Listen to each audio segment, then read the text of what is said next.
All right, so let's get started. So we just talked about the worldsheet supersymmetry. So in the case of bosonic string,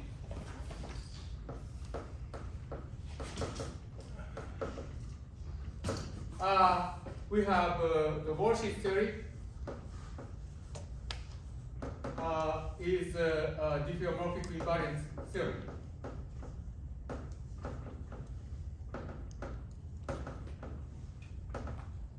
And that gave rise to the Virasoro constraint.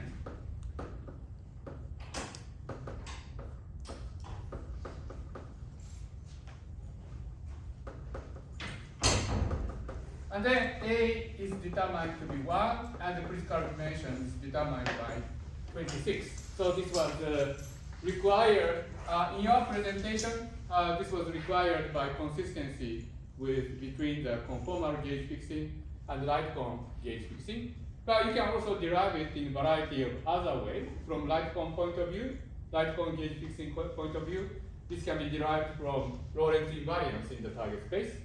Or you can use what's called VRST formalism. In that formalism, it can be derived by the nilpotency of the VRST operator. Now we are talking about NSR superstring theory. So in this case, the worldsheet has a local supersymmetry, or we can say super diffeomorphism. So therefore, the constraints are also supersymmetrized. So there is a super partner for the Virasoro operators. So the Virasoro operators are energy momentum tensor.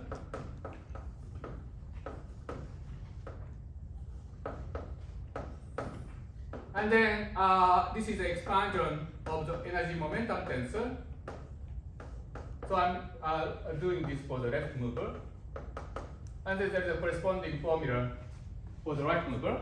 So this is the Virasoro energy momentum tensor for the bosonic field X. And then you have spinor field on the worldsheet, which is a vector in the target space. And there are d of x corresponding to the d coordinate in the target space, and there are d of psi. You can think of psi as a tangent vector to the target space. And then there is a super partner of this energy momentum tensor, which I denote as gr of e to the minus rz. And this is equal to I psi mu del x mu. Okay? So last time we discussed two possible boundary conditions for psi. So if the worldsheet has the geometry of cylinder, this is sigma 1, this is the worldsheet time direction. There are two types of boundary conditions, so NS boundary condition, Neuville-Schwarz boundary condition, or Ramond boundary condition. So this is why it's called NSR formalism. And so in the NS formalism, R takes value in integer plus 1/2, and R formalism, R takes value in integer. So that on the cylinder, psi and g are periodic in the Ramond sector and anti-periodic in the NS sector.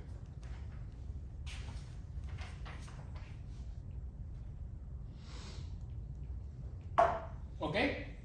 So now with this, we're going to impose the condition. So I forgot to write that in the case of bosonic string, the condition is imposed for positive moded or non-negative Ln, so that they annihilate physical state, and we consider two states to be physically equivalent if they differ by the action of Ln with negative n.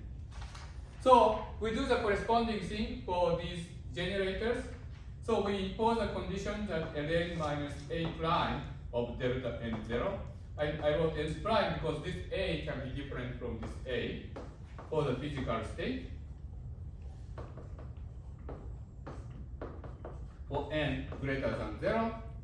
And also we impose the conditions that GR of physical to be equal to 0 for R positive. Okay, in fact, I guess R non-negative because for Ramond formalism, Ramond sector, there is a 0 mode. For 0 mode, we would still impose this condition. Okay, and so what we do is essentially the same exercise we did over here, that we solve the equation and check the consistency between the super conformal gauge, which is this formalism, and the light cone gauge fixing. So in view of time, I recommend you to, so I'm not going to go through this calculation, very similar to what we did in the case of Bosonization. So algebraically, it's very similar calculation. So I'll leave it to you to study this, the lecture notes that I distributed. So the outcome is that A prime is 1/2 and D equal 10. So these are determined like that. Okay, so with this, we can calculate the partition function and check consistency with modular invariance, etc. So let's carry this out. So when we calculate partition function, okay, so what we want to do is now we identify the dimension of the target space by consistency, and from that we can try to understand the physical spectrum, and in particular see how a low energy effective theory of this superstring theory look like. Okay, so to that we need to understand the spectrum. So we will calculate partition function, which is amplitude at one loop, genus 1. And so as we have been discussing, there are two possible type of boundary conditions for two cycles. So in the worksheet, there are two non-contractible what's called homology cycles. And for each one of them, you can have either Ramond or Nouveau-Schwarz boundary condition. And we need to combine them to make sure that they are modular invariant. Okay, so for each choice, you can have a choice of spin structure which correspond to either periodic or anti-periodic boundary conditions for fermions. So we discussed that last time, and we found that there is actually a nice combination. So the partition function, of course, has left mover and right mover. Here I only wrote right movers, but you have both left mover and the right mover. So what we need to do is a total partition function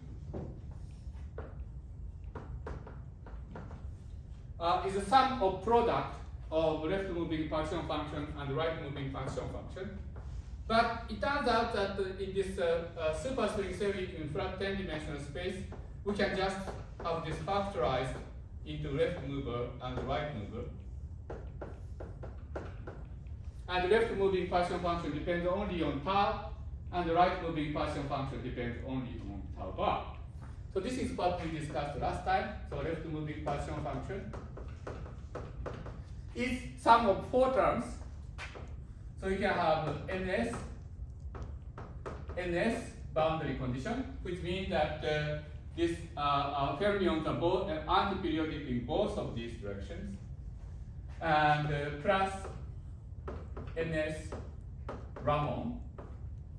And so that means that it's anti-periodic in this direction, and in fact the sign is minus. And then you have minus of R, NS, and minus of RR. And in fact there is a choice of summation over here, because modular invariance only dictate that these first 3 terms transforms into each other, and signs are determined by the consistency with modular invariance. But the last term is actually fully modular invariant by itself. And in fact, in the case when the target space is flat, Minkowski space, it's actually 0. So you can have you can either independent. as we will see, this relative sign over here is related to the fact that in 10 flat dimensional space-time, there are actually two types of closed superstring called type 2A and 2B. And these are related to the relative choice of sign for the left and right, as we will see. Okay? You can also write this as a trace of Q to the L0 minus 1/2 of projection operator in the NS sector minus trace of Q to the L0 minus 1/2 of P in the Ramond sector. Okay, so let me explain the notation. So when I want to trace NS, this means that trace over the Hilbert space in the NS sector. So we regard this to be the space-like section of the torus, and then you propagate the Hilbert space along the other cycles. And so the direction of time is so that as you go around this direction, it goes from 0 to tau on the worldsheet coordinate. And then we identify these size periodically to make it torus. And Q is e to the 2 pi I tau. So L0 is a time translation generator, and so we translate this Hilbert space by the amount of 2 pi I tau, and periodically identify that by taking trace. That's what this means. Okay? And but as I explained, in the case of fermionic Hilbert space, ordinary trace means that with respect to fermion, we are choosing anti-periodic boundary condition. So this would be nominally NS boundary condition. But I choose P to be 1/2. I forgot to put 1/2 to everything.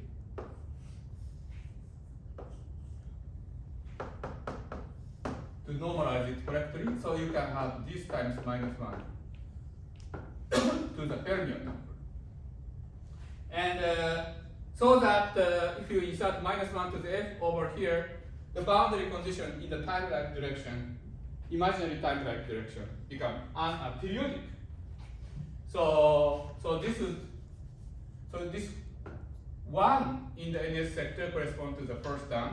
Insertion of fermion number parity operator corresponds to the second term. And similarly for here, so we choose Ramond boundary condition, and if we choose 1, then in the space-like direction it's periodic, time-like direction is anti-periodic. If you insert this over here, you have periodic boundary condition for both of them. There is a choice there is actually a plus-minus choice for the fermion number parity operator in the Ramond sector because of the fact that there is a 0, but I will discuss that later. Another thing I want to point out that here I'm actually defining the exponent to be L0 minus 1/2. And there is actually some kind of consistency. One can show, in fact, on general ground from modular invariance, that in order for the partition function to have nice modular property, the proper subtraction that you have to do is C over 24. Okay, so if you do that, these things typically transforms nicely under modular transformation. In our case, we have D bosons, X, and then D psi, because mu goes from 1 to D. Well, to be precise, in the right column, we have D minus 2. So mu goes for D. There are 2 dimensions that are subtracted in right hand gauge, so D minus 2. But so let's call this as small d. Okay? So the X is free boson, so the central charge for each X is 1, and there are D of them, so you have D. And the central charge for Majorana wire fermion, massless Majorana wire fermion in 1 plus 1 dimension is 1/2, so you have half of D. So in total you have 3/2 of D. Okay? I chose this to be 1/2 because A prime over here is said to be 1/2. However, if this is 1/2, that means that C has to be equal to 12, right? Because 12 over 24 is 1/2. But C equal 12 means that D is equal to 8. And that's actually the dimension of the direction transverse to the right cone gauge. So somehow these two numbers are related to each other. Actually, this is also so in this case that these two numbers are related to each other because you want, in this case, C over 24 is you want C over 24 to be equal to 1.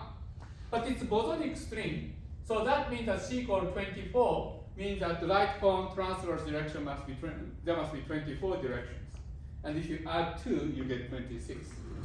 So somehow these two facts are related to each other.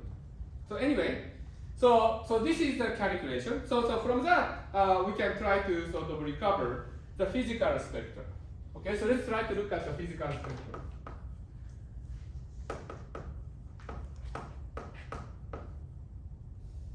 So let's first look at NS sector. So in the NS sector, what we want to calculate is trace in the NS Hilbert space of Q to the L0 minus 1/2, and then the projection operator. And as I said, this projection operator is 1/2 of 1 minus minus 1 to the L. And I choose a convention so that the vacuum is bosonic, so that it has one fermion number parity to be even. Okay, so that's the convention, and so then we can calculate this. So since we are going to want to calculate the physical spectrum, it's useful to do that in the right cone gauge. So let's do that. So since we are choosing the power to the Q to be minus 1/2, so you have minus 1/2. And then there is also zero mode integral that you have to do, which actually gives rise to the imaginary part of tau of the factor 5. And well, this comes from the fact that there is a 10-dimensional momentum that you have to integrate, and that gives rise to the imaginary part of tau. This is not very important, but important part is a contribution from the oscillators.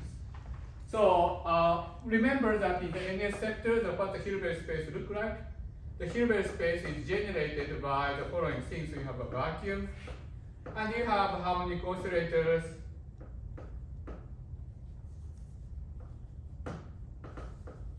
for the bosons, and you have harmonic oscillator for fermions,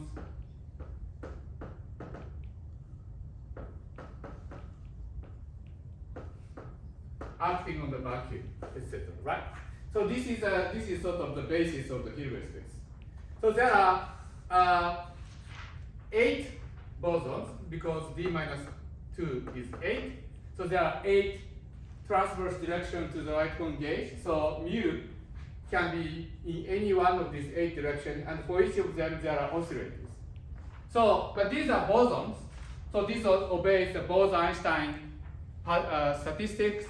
So the partition function, as you learn in stat mech class, must in the numerator, and for each n, so for each n, you have this harmonic oscillator. For each n and for each mu, you have a harmonic oscillator, and you can have any number acting on the vacuum, and you have to sum all of them when you calculate the partition function. So for each one of them, you have 1 over 1 minus q, because the power series expansion gives you this, right? So this counts all of these states. And you should do that for each mu, for each n. So that means that for each n, you have to have this, and for each n, you have 8 of them, so you have to multiply 8. Okay? And similarly, you have psi minus r mu, and you can have some power of them. But here, you only have two choices because size are fermions, so that means that if you square this, it vanishes. So you only have two states, either this state or the vacuum state. You have only two choices. So that means that it must be in the numerator, and the modding is R, and you have to raise it to the 8. And in the NS sector, R is even. So, sorry, R is integer plus 1/2. So that means that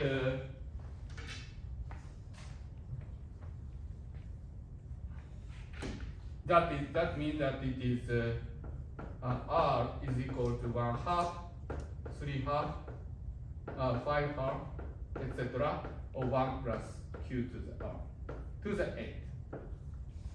Okay? So that is, this is a partial function in the NS sector, but then you have to have an insertion of -1 to the L. So how do you do that? Well, that is actually easy because what you do is you subtract from here the same thing, Q to the -1/2. And then the denominator is the same because fermion number parity does not care about the bosons. So you have this thing.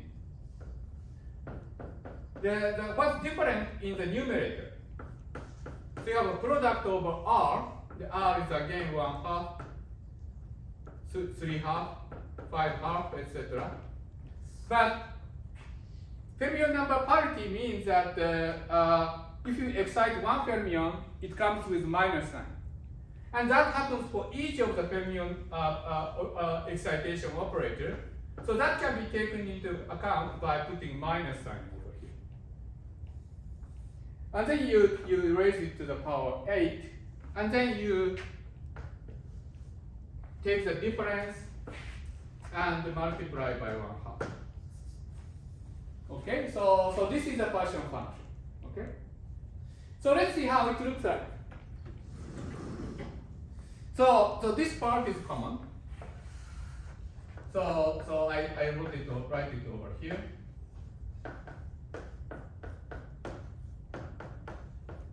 And so let's calculate this. The first term. So suppose we do the Q expansion. The first term you pick this 1, 1, 1, 1. So the first term is 1 from here and 1 from here, but there is a relative minus sign. So it's 1 minus 1, so it's 0. The leading term in the Q expansion actually cancels between these two terms. The next term, so what is the next term? What is the next term? Whereas the numerator, you have the power of Q is integer. So if you expand the numerator, denominator, excuse me. If you expand denominator, the first term is power of Q, single power of Q. But in the numerator, there is a smaller power because the numerator expansion starts with R equal 1/2. So here is R equal 1/2 here, and basically you expand this to the power of 8. So you have 1 plus Q to the 1/2 power of 8. So that is equal to 1 plus 8 of Q to the 1/2.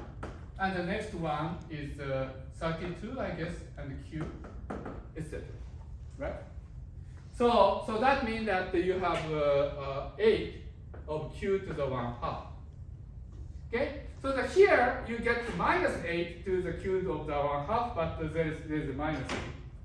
So that means that you add. And then you have excitations. And then you divide it by 1/2. So what do you get? Well, you get the imaginary part of tau to the 5. And then the first term vanishes, and second term is this one. You have two of them, but you divide by 1/2. And you have Q to the 1/2, but very nicely it cancels with Q to the 1/2. So it's just 8. And then the next term, there are something of order Q to some higher order. So let's write it order Q. Okay? So let me just write it as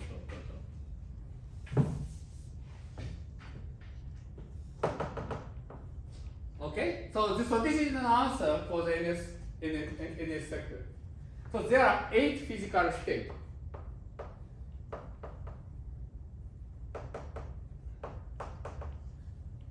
and these give rise to particle degrees of freedom in 10 space-time dimension, and each of them have momentum. So when we calculate partition function, we also include the momentum integral for each one of them, the momentum square, and the integral over momentum in 10 dimension. So this gives rise to imaginary part of tau to the phi. So this explains this part. This is from momentum integral.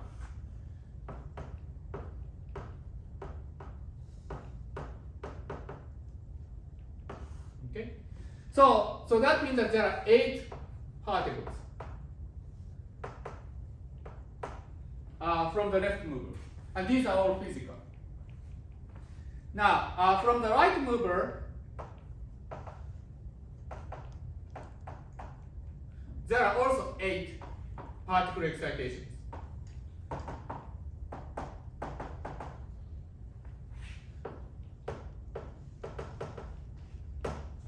Massless. These are all massless.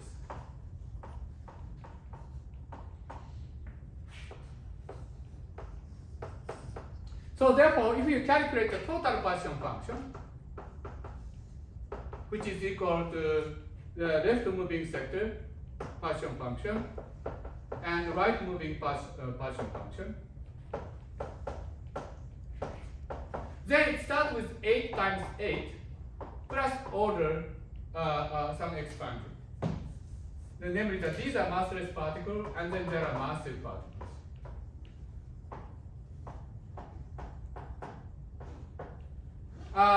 These massive particles are very heavy because they have mass of order of string scale, the string excitation. So these are massless. So there are massless degrees of freedom. There are 8 massless particles, 8 times 8 massless, physical massless particles. So what are these? Well, these, remember that these 8 comes from the fact that there are 8 excitations like that. And each excitations are of this form. So this 8 times 8, so what are these 8 times 8? These are of this form, so namely that excitation in the left mover and then excitation in the right mover, acting on the vacuum. So these are these 8 degrees of freedom, where mu and nu goes into the right cone transverse excitations. Okay? And namely, these are tensors. These are tensor fields. Okay? But mu and nu does not have particular order because mu is for the left moving excitation, nu is right moving excitation. So you can organize them so that the mu and nu become symmetric or unsymmetric or take trace. So in fact, you can decompose 8 times 8 into 1/2 of 8 times 8 plus 1 minus 1, and this is symmetric traceless.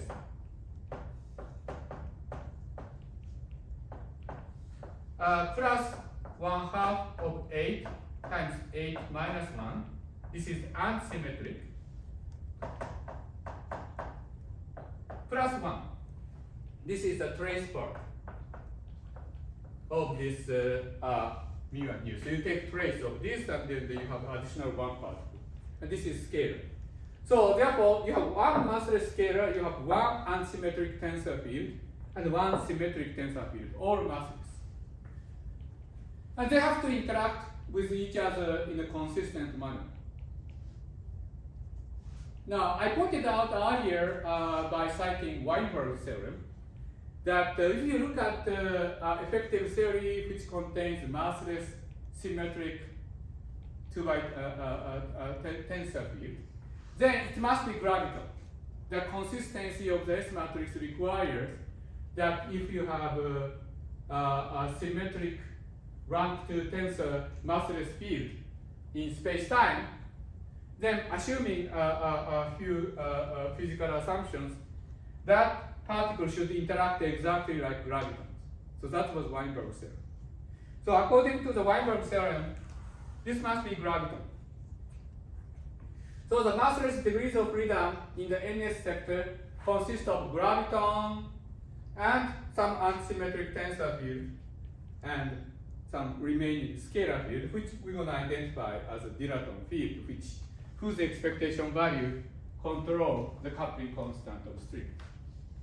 Okay, so that's the NS sector. So how about the Ramond sector? So let's look at the Ramond sector.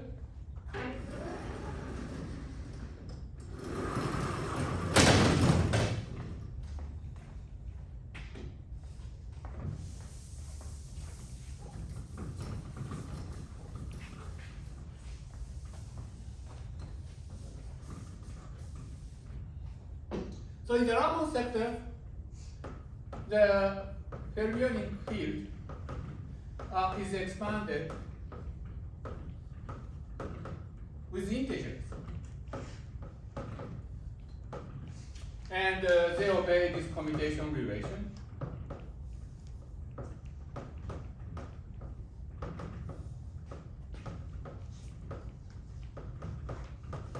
So in particular,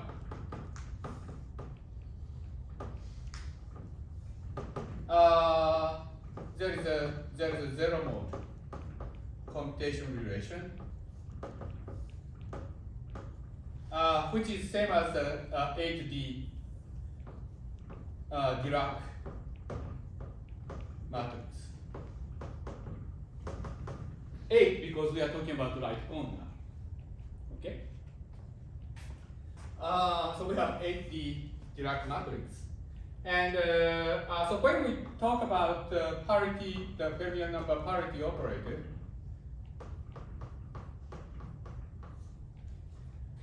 we have to choose a convention. We have to pick some convention, because now the ground state in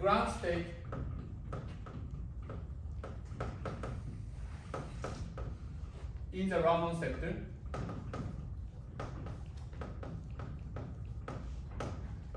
is not unique.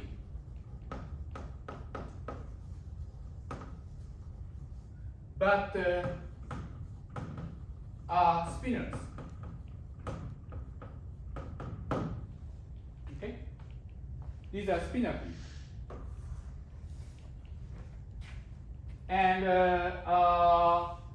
so we need to decide what is a fermion number for fermion number parity operator for spinor field. Well, so one requirement for fermion number parity operator is that it's anti-commute with all the fermion operators. So you choose -1 to the f so that it's anti-commute with all the fermion number operators. That's the sort of requirement for the fermion number operator. Right? And for R positive, it's easy to define what this is. Well, so for R not equal to 0, we can just define -1 to the f to be equal to basically the operator which counts the number of fermions.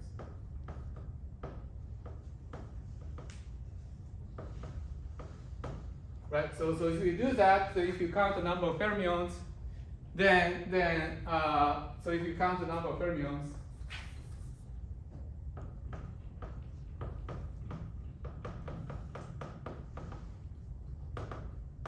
fermion excitations, then it satisfies this property, right? Because if R is positive, it's an annihilation operator, so it's to reduce the number of fermions by 1. So it's anti-commute with fermion number parity. If R is negative, it creates fermions, so it's anti-commute with fermion number parity operator. For R equals 0, the condition is that psi 0 mu anti-commute with F.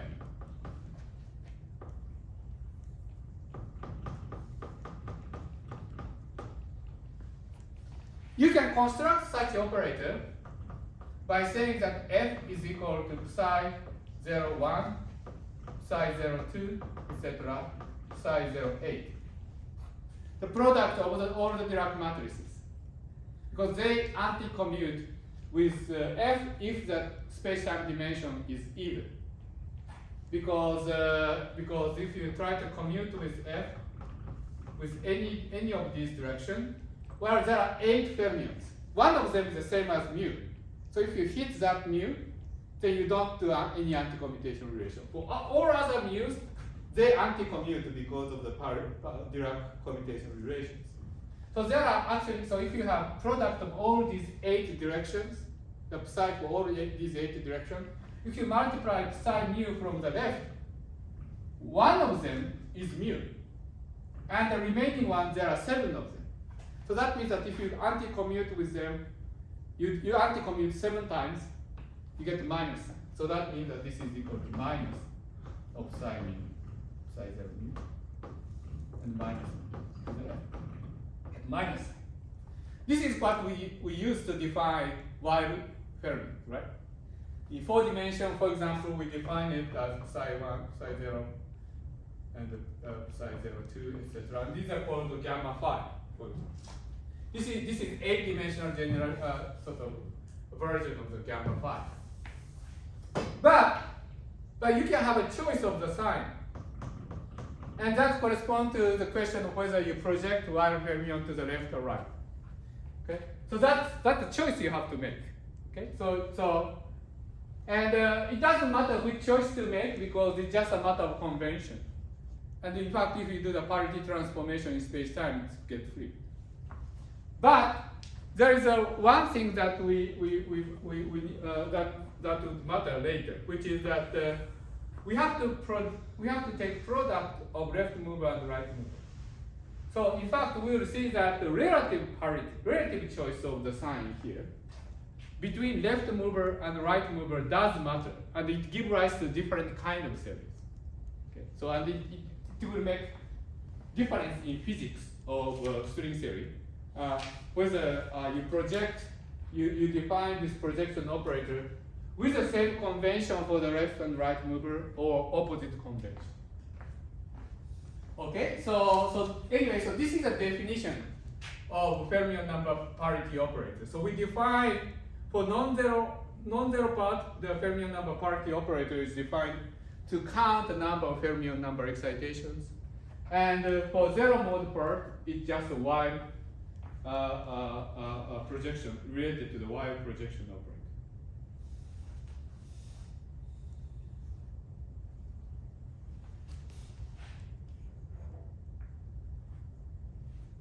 Okay.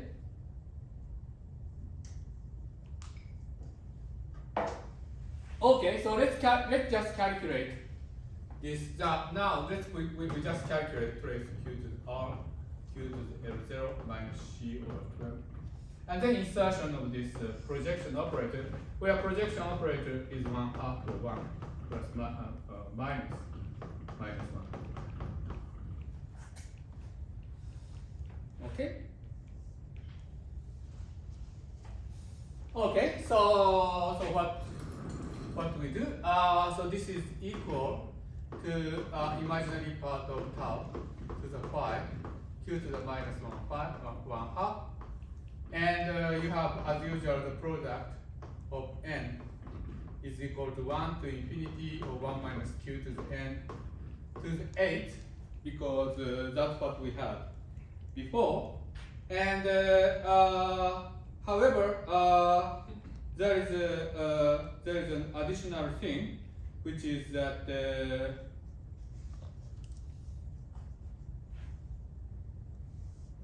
let me make sure that I'm doing this correctly. Yes.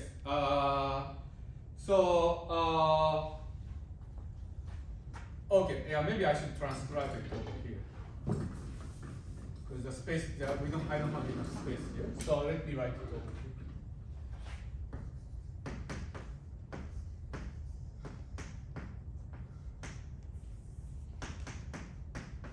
Okay, and the p is equal to 1/2.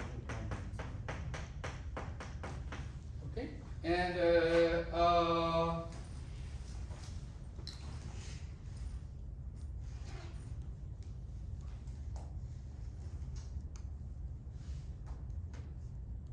right,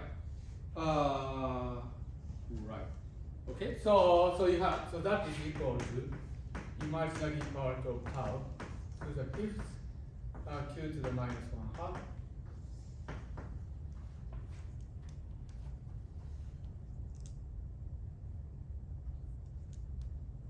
There is something wrong here, so let me see.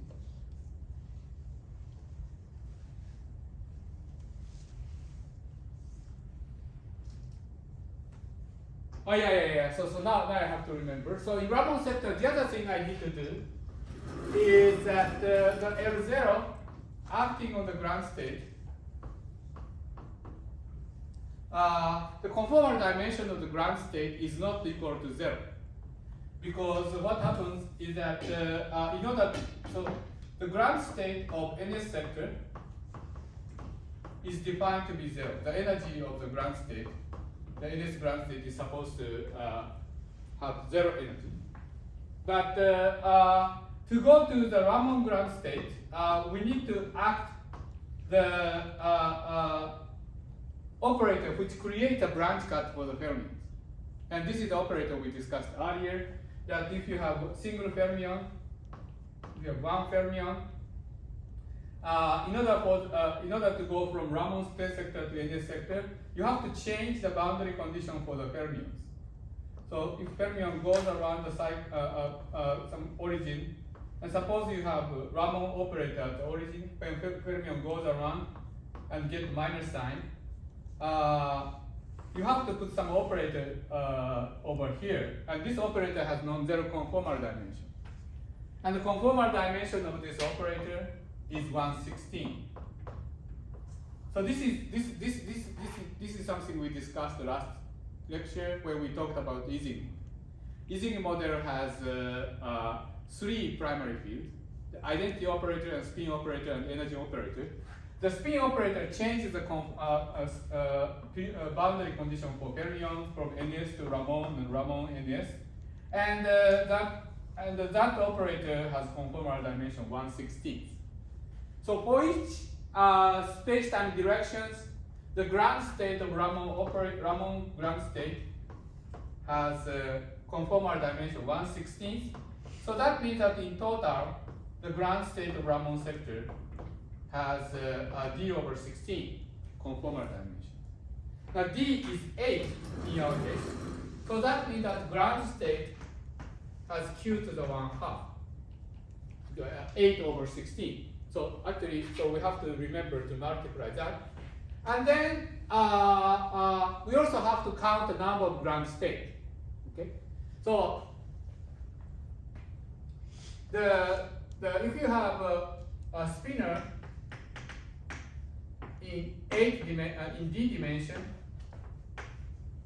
and suppose d is even, so let's call that as 2m, then the dimension of spinner space is 2 to the n, right? So in 2 dimension it's 2, in 4 dimension it's 4, and it's in 8 dimension, so for d equals 8, therefore it's 2 to the 4. Okay?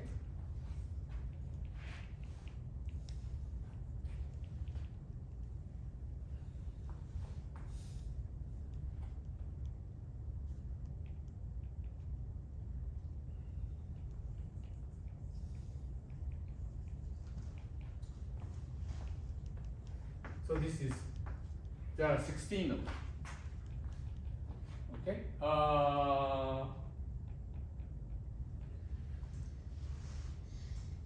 Yes, there are 16 of them. So that means that so if you choose 1/2, so if you open it up, you start with 1, you have 16, and then you have excitation. And then now we have integer modding, so I use the same symbol n. And then you have excitation like that. And then there are 8 of them. So this comes from the excitation by -1 alpha n to the mu, where mu goes from 1 to 8. And this comes from the excitation of psi minus n to the mu. Okay, and you have 16 because this is the ground state of spinner. Okay. Now we have to also subtract calculation with the insertion of -1 to the f.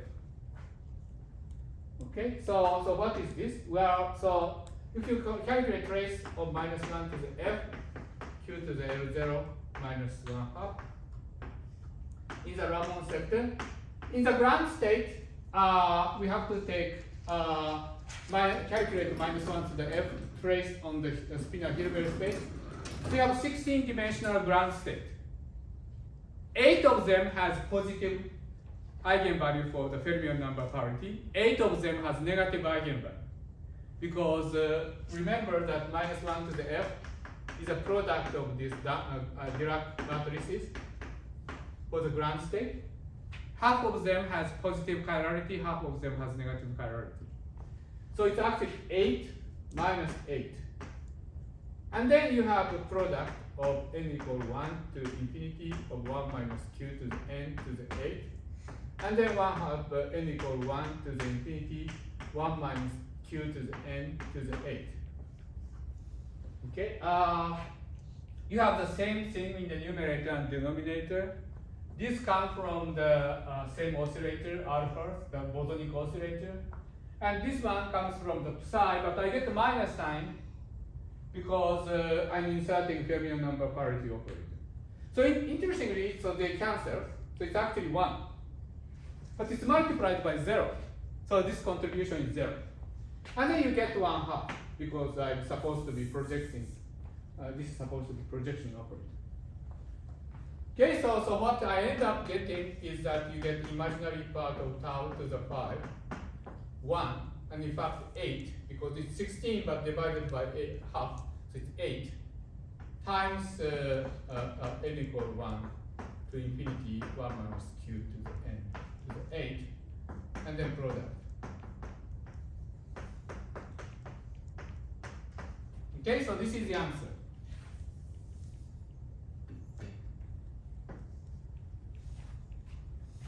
Okay, so we can expand it in power of q, so you get imaginary part of tau to the 8, and then product of 2 to the 5, and the product 8, and then 1 plus etc. excitation. Okay, so amazingly, the massless part matches. So there are 8 massless excitation in bosonic side, 8 massless excitation in fermionic side. These 8 massless excitation in fermionic side is actually Majorana wire fermion.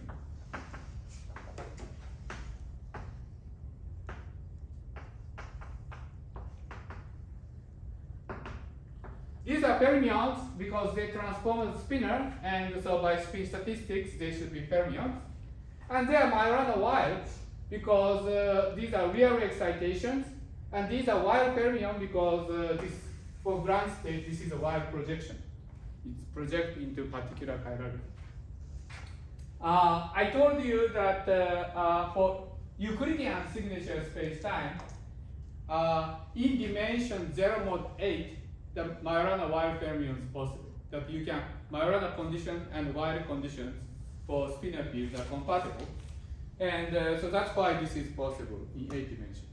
This is also possible in 10 Lorentzian space-time, and in fact in Lorentzian space-time, the Majorana wire fermion is possible for 2 mod 8, and so in 10 dimensions. So by light quantization, they are related to each other. So 8 is a Majorana wire fermion, and the miracle is that this 8 Majorana wire fermion is the same as 8 vector. And this actually there's an explanation for this. So before going into that, let me explain some miracle. So we just checked that the leading term matches.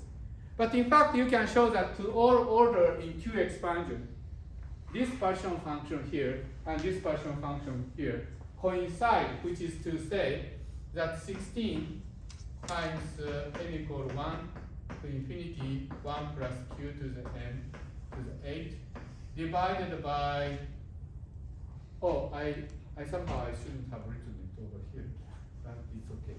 Let me finish this.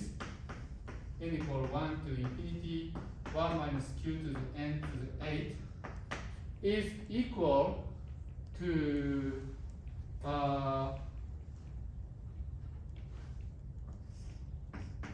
n equal 1 to infinity. Well, we didn't probably have to write the numerator. Probably we didn't have, but let me write just like n equal 1 to infinity 1 minus q to the n 8 product of n equal 1 to infinity 1 plus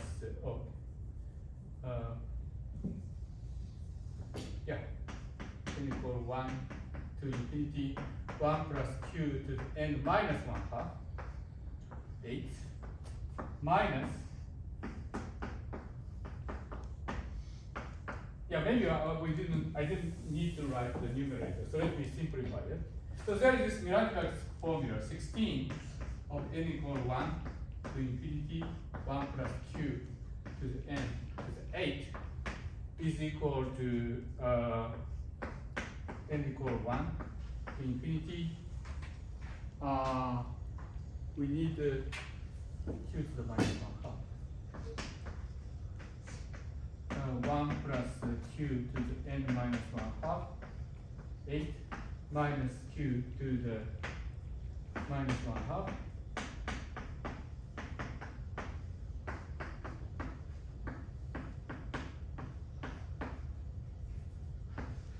Okay, so there is this rather miraculous formula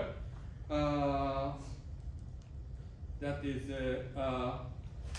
actually there is a name for this formula, so it's called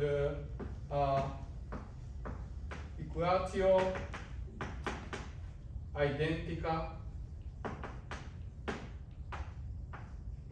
satis abstrusa.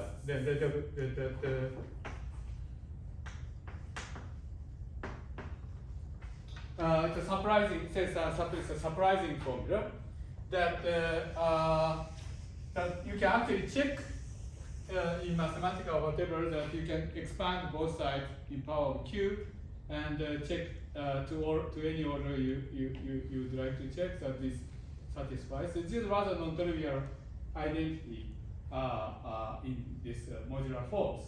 And these are denominator of this, right? This factor is common for here, here, and here, and this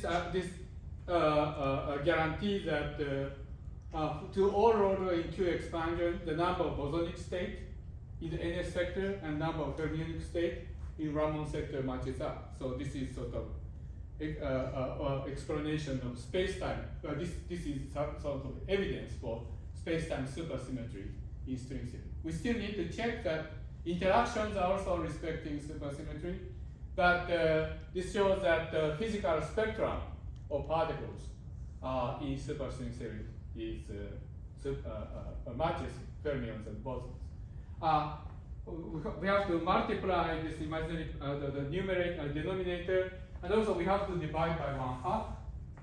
That's why we have 16 here rather than 8, because 8 is the result after dividing by 1/2. But this is the original form. Okay. So, but one of the first miracle is that the vector representation and spinor representation in 8 dimensions agree, and they are both 8 dimensions.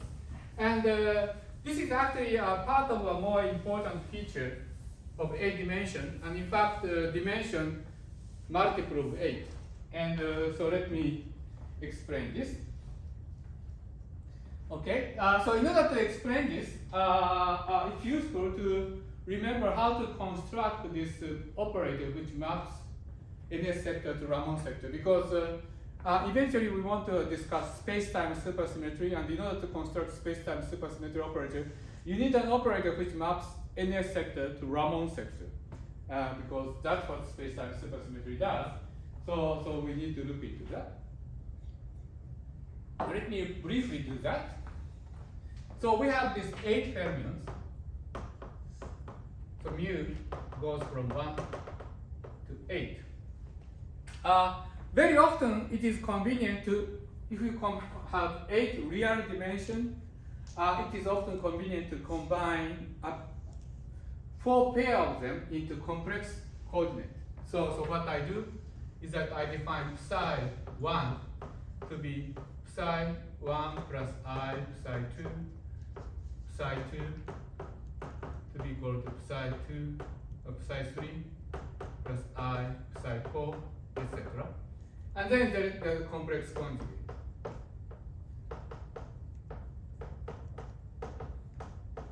So this way we have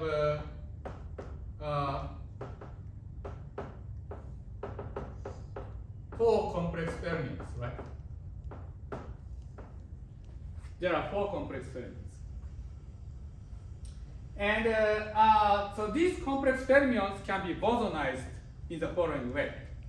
So, so there are 2 things we can do. One is that you define the current for these fermions, so which is psi bar A, which is equal to psi 2A minus 1 psi 2A. Anyway. So this is this counts the number of fermions excitation in A direction, and this has operator product expansion like that.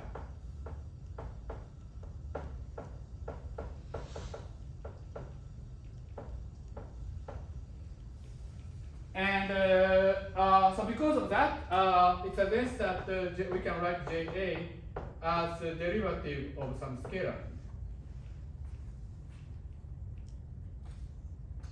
And where this scalar field has operator product expansion like this.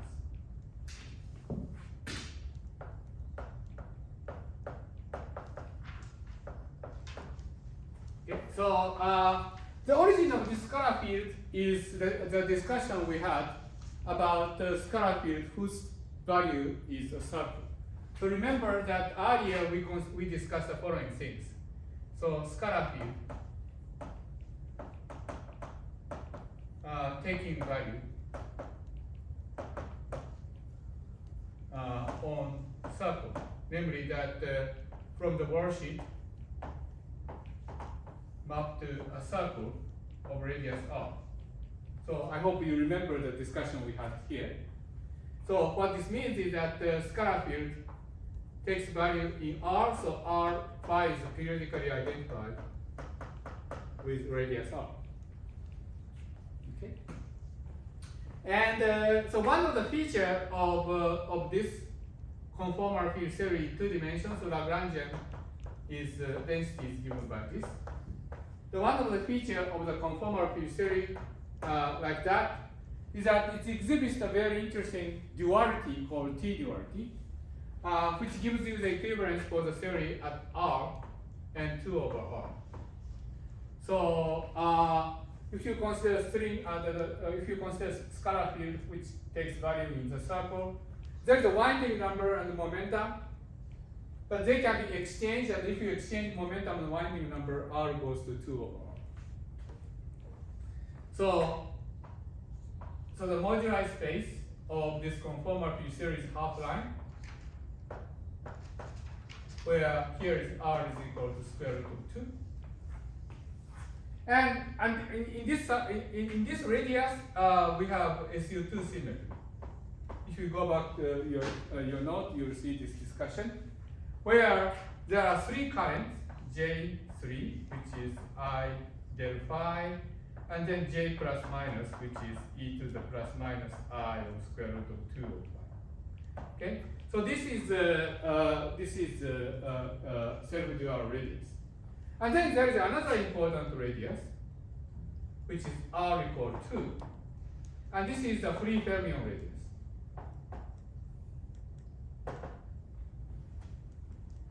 The free fermion radius.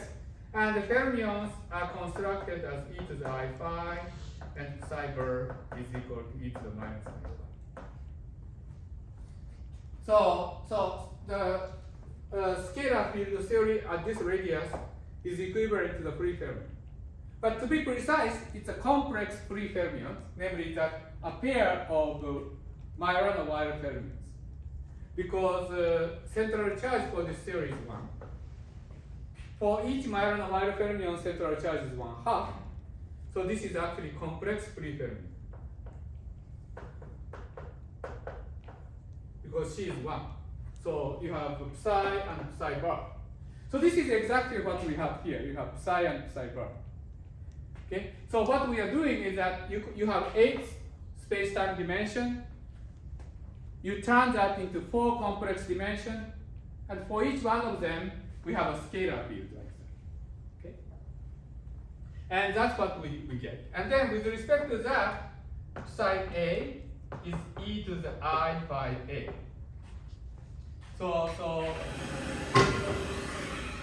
So therefore, what we have, so we can think of, so what this means is that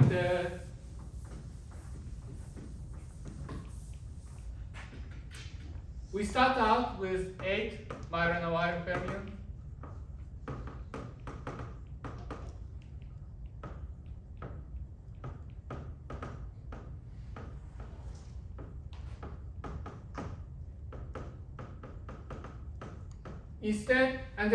Instead we can consider phi A, and these are 4 scalar at the radius square root of 2. Okay, and the relation is that psi A is equal to e to the plus I phi A, and psi bar A is equal to e to the minus phi A. So this is called a Bosonization.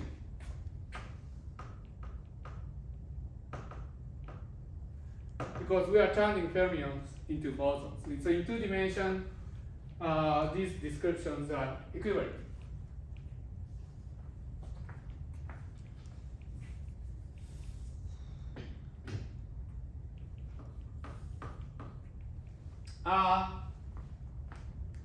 But there's so then you can ask, what about spinors?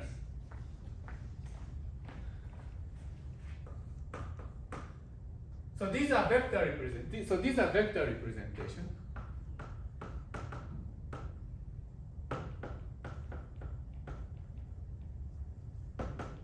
These are vector in space time. So we need to. So we ask well. So what we have is that we have NS ground state, which is scalar which is singlet, and then you multiply psi mu minus 1/2 to the ground state, and these are vector in 8 dimensions, right? And then this has conformal dimension 1/2.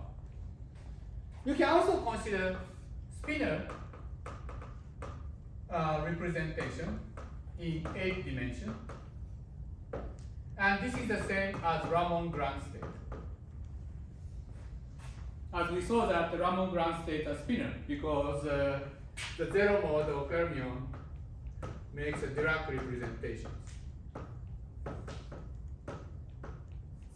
Okay, so then we must have a map from NS ground state. So what is the operator which maps NS ground state to Ramond ground state? Well, this operator is given by the following things: e to the I plus 1/2 of I plus minus phi 1 plus minus phi 2 plus minus phi 3 plus minus phi 4. Okay, so let me explain what I mean by this. I told you that phi A, Z, phi B, W has an OPE of log of Z minus W, like that. And so if we have A and B, then this is delta A. So this is the OPE of a scalar field. And from that you can deduce that if you have fermions e to the I phi a of z and e to the minus phi I phi a of w, then it goes like z minus w. By weak contraction, you can see that it's like that, right? And so the fact that power is 1 is related to the fact that this coefficient is 1. So now, suppose similarly, I consider a product of psi a of z with e to the 1/2 minus 1/2 of I phi a located at the w. Well, what do we get? Well, so if you use weak rule, since we have square 1/2 here, so that means that actually OP gives you square root branch cut, and e to the plus 1/2 phi a of w. So if you multiply psi to this to this operator, which maps ns ground state to Ramond ground state, it maps to another Ramond ground state with square root branch cut. So what it means is that if you place this operator, which I may call sigma, at w, and if you move psi around this operator, then you get extra minus sign because of the branch cut of psi, branch cut in square root. So this is exactly what the spin operator should do, to change the boundary condition for the fermion field. Okay? And, but this also explains the fact that ground state are representation of the Dirac matrix, because if you multiply, so this is supposed to be the, by the state operator correspondence, this is supposed to be the operator which corresponds to the Ramond ground state. Multiply psi to it, it maps to another Ramond ground state, which is another spinor field. So psi maps spinor field into another spinor field in 8 dimension, which is what this Dirac matrix does. Okay?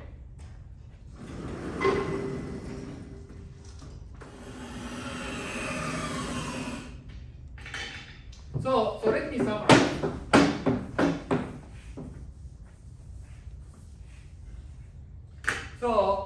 So we have 8 dimension. In 8 dimensions, we have a vector representation, which is given by psi mu of z, and then in this case psi a, which is a complex conjugation or combination of this, is equal to e to the I phi a. Okay, and then there is a spinor, which is a sigma plus minus plus minus plus minus plus minus, is equal to e to the 1/2 of I plus minus phi 1 plus minus phi 2 plus minus phi 3 plus minus phi 4. Okay, so one thing we observed, however, and the sigma maps the Ramond ns ground state to Ramond ground state. So this is the operator which changes the boundary condition for fermions. But one thing we noticed is that if you multiply the fermion field to one of these spinor fields,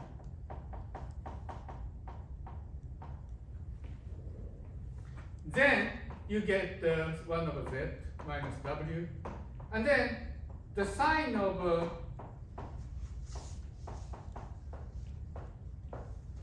this flips.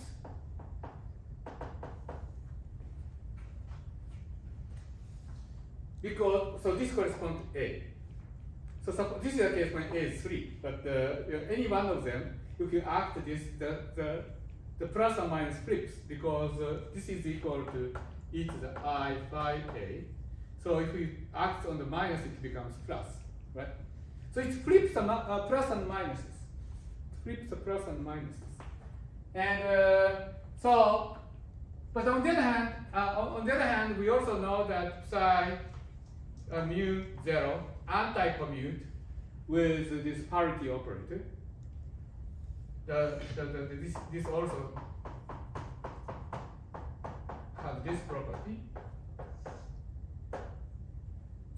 So that means that the fermion number parity is related to the number of minuses. So namely that if you have this operator sigma plus minus plus minus plus minus plus minus, then even minus or odd minus correspond to opposite chirality.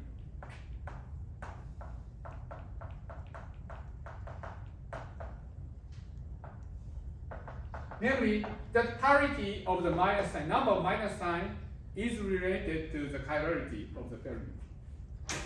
Okay?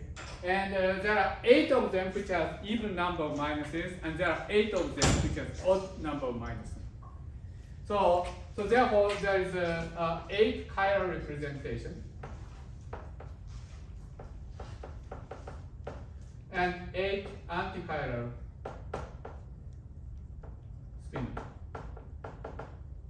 correspond to the number of minuses for this spinner. And supersymmetry means that there is somehow relation between the vector state and spinor state and the chiral spinor and antichiral spinor. This is actually related to the structure of the Dinkin diagram of SO8. So if you look at the Dinkin diagram, so if you have taken undergraduate course on group theory, you might have seen classification of semi-simple Lie algebras.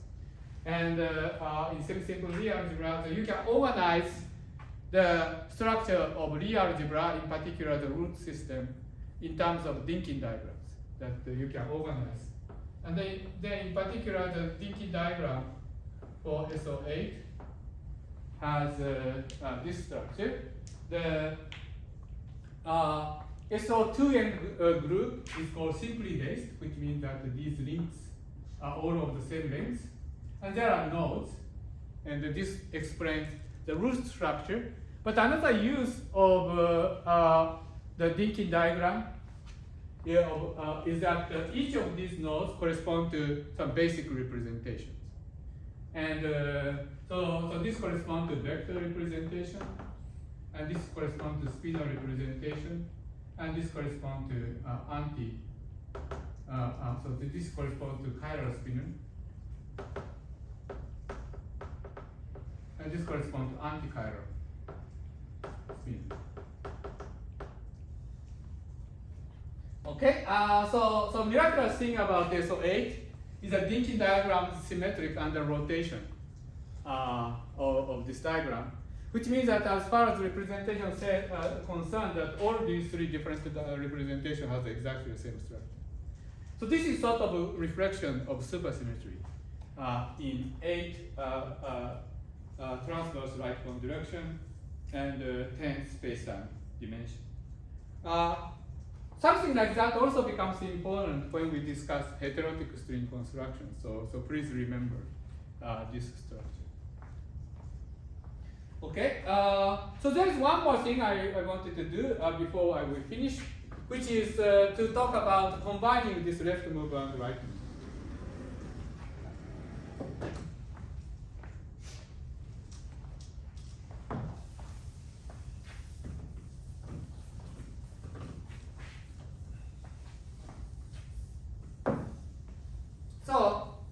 So what we learned? We just learned that the partition function of the left mover consists of 8 massless vectors. So 8 means massless vector, so this is redundant. So you have massless vector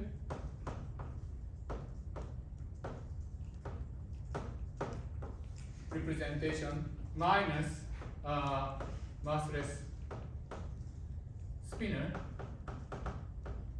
of either a plus or minus chirality.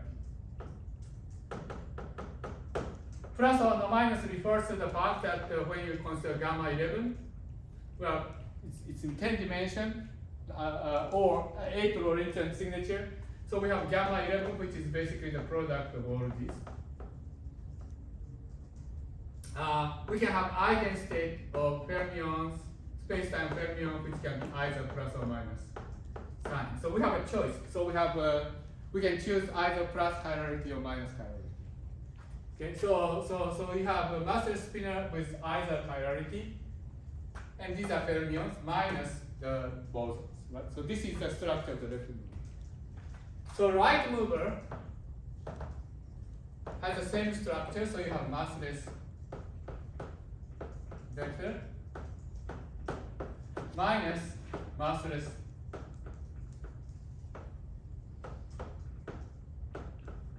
spinner with either of the chirality. Okay, so therefore and then there are massive particles.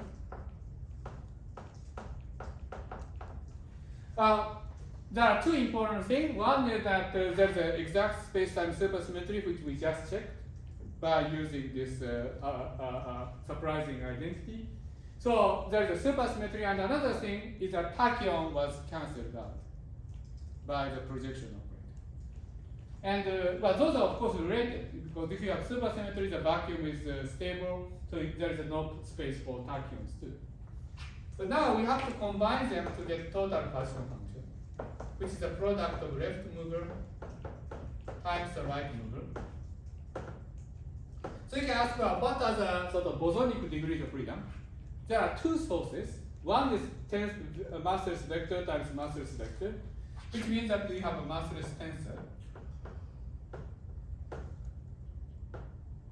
So I told you that it contains graviton, an unsymmetric tensor field, and a dilaton field. So that is the bosonic degrees of freedom. But there is another source, which is that if you take spinner times spinner, where you have a minus sign cancelled out, so you have a massless bispinner. So namely, it's a product of spinner. And so we briefly talked about it at the end of last lecture, but the massless bispinner is the same as a high rank tensor field, unsymmetric tensor field.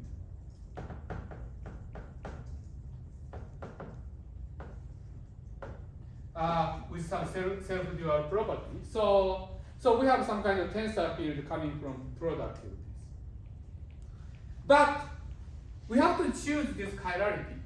And there is a very important thing, which is what kind of chirality we choose. Well, for the left mover, we just have a convention. You can choose either plus or minus chirality. And for the right mover, you can also choose left or right chirality. But what matters is whether you choose the same chirality for the both sides, or whether you choose opposite chirality. You can choose plus, plus, or plus minus. Or you can choose minus, minus, and minus plus, but they are the matter of convention. But these two are physically different. Because one of the things is that if you have chiral spinner, if you perform space-time parity transformation, chirality flips. So that if you choose chirality of one spinner, then if you choose space-time parity transformation, you get opposite chirality. So what does it mean? So if you choose this convention, plus or minus, then if you do perform space-time chirality transformation, plus becomes minus and minus becomes plus. But you can also consider simultaneously performing worldsheet parity transformation. Worldsheet is a parity invariant theory, so you have a parity symmetry. So that means that if you do, we are able to combine the space-time parity transformation with worldsheet parity transformation, and this is invariant. So this combination is actually parity invariant.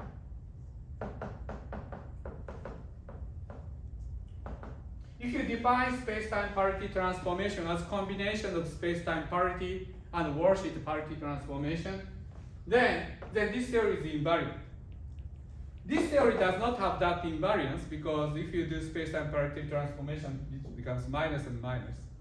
And that cannot be related to plus plus in whatever you do on the worldsheet. So this breaks parity.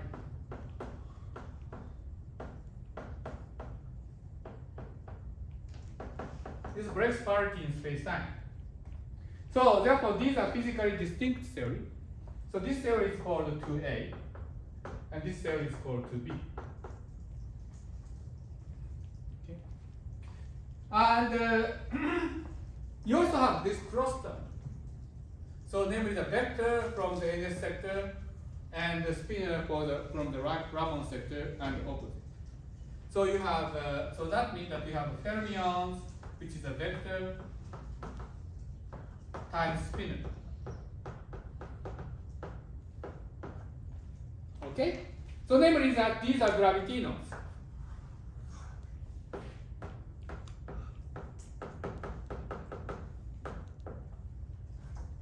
And also there is also spinner view, because if you do the, in general you can think of spinor and vector as a representation of Lorentz group, and if you take tensor product of representation, you have to decompose that into irreducible representations, and if you take product of vector representation, spinor representation, it actually can be decomposed into sum of spin 1/2 representation, spin 3/2 representation, and spin 1/2 representation.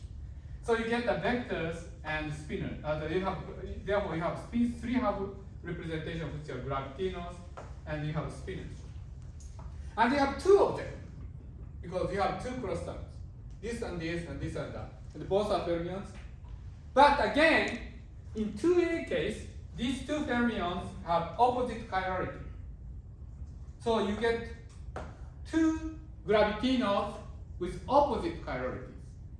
So you combine them to make parity invariant combinations. But on the other hand, in 2B case, they are the same chirality. So you get gravitinos with same chirality. So in total, this makes what's called type 2 supergravity in 10 dimensions. And this was studied a long time ago by people working on supergravity. They classified what kind of supergravity theories are possible in 10 dimensions. And for two supersymmetries, they discovered that there are two types, depending on whether gravitino has the same chirality or opposite chirality. And they classify them as 2A and 2B. And these are realized in superstring theory in this way. Okay, so that's it for today. Please make sure that all the registered students sign up for the presentation of the final project in the last week. As of this morning, I checked that all the 3 slots on Wednesdays are already occupied. There are 3 slots left on Monday, and if you're a registered student and if you want grades for this class, you need to make presentation. Okay, that's it today. Thank you.